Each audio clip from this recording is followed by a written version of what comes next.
Good afternoon, everybody.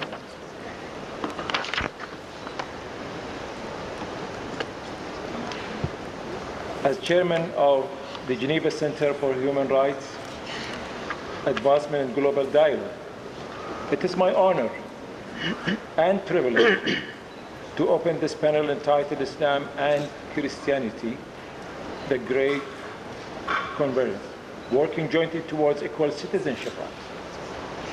I wish to express our gratitude to His Royal Highness Prince Hassan of Jordan in the name of all participants in this meeting for his outstanding contribution to our deliberation.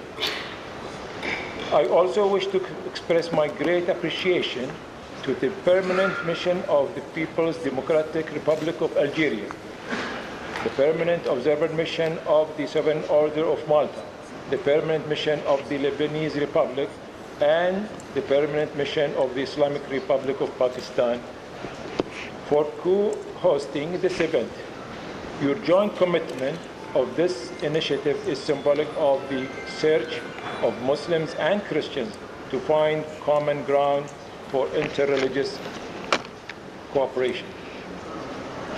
I am also immensely grateful to the UAE Minister of State for Tolerance, Her Excellency Sheikh Lubna Khalid Al-Qassimi, to the General Secretary of the World Council of Churches, Dr. Olaf Tigay, to the former Minister of Foreign Affairs of Algeria, His Excellency Mr. Akhdar al-Brahimi, to the former Acting Minister of Lebanon, His Excellency Dr. Tariq Mitri, to the Director General of the International Organization for Migration, Ambassador William Lisswang, and to all distinguished panel members and participants for being with us today. Your participation as decision makers brings hope for solutions that address the rise of intolerance and violence.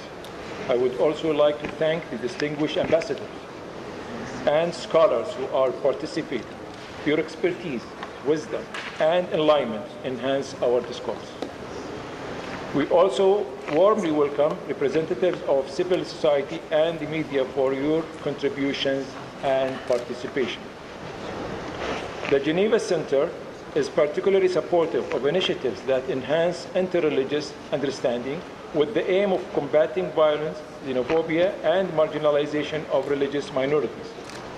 We invite all participants to join with us in this discourse. Arab, Christian, and Jewish societies once lived together as peaceful and thriving neighbors, joined together for societal reasons with interreligious and multicultural tolerance. By contrast, today the social fabric for these same communities has been shredded with the escalation of violence and the destruction of the foundations of society. The result has been a leadership vacuum that has seeded fertile ground for the rise of violent groups seeking power in the name of religious ideology. The deadly ideology has swept the Middle East and Africa, and the spillover effect is regrettably occurring more broadly in locations we once considered out of reach. The victims of violence are many, and the list of atrocities unspeakable. Let us join to observe a minute of silence to express our solidarity with the innocent victims of violence and hatred, whenever they might have suffered. Please.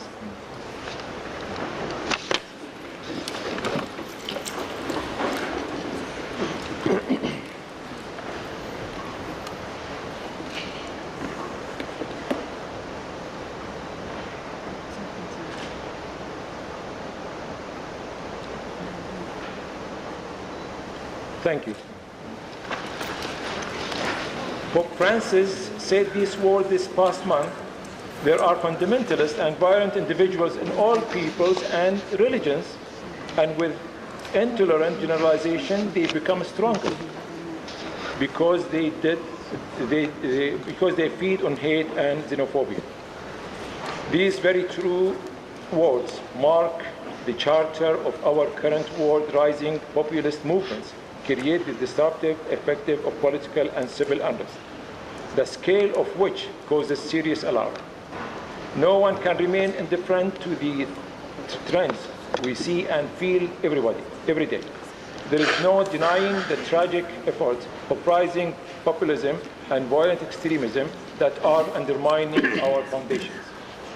More than ever, we must target and strengthen interfaith dialogue to promote the principles of tolerance and religious harmony.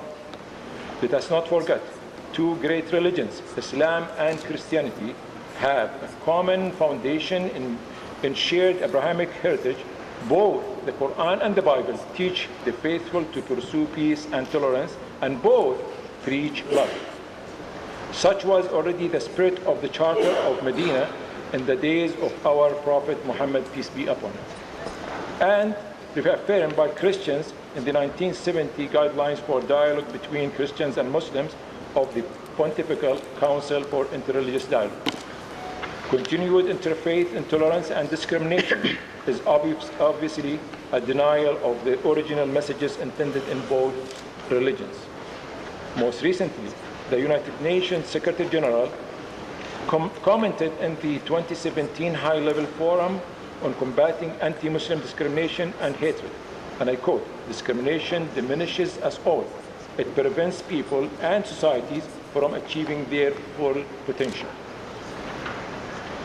This statement underscores the spirit of the United Nations directing societies to peaceful coexistence through interreligious empathy.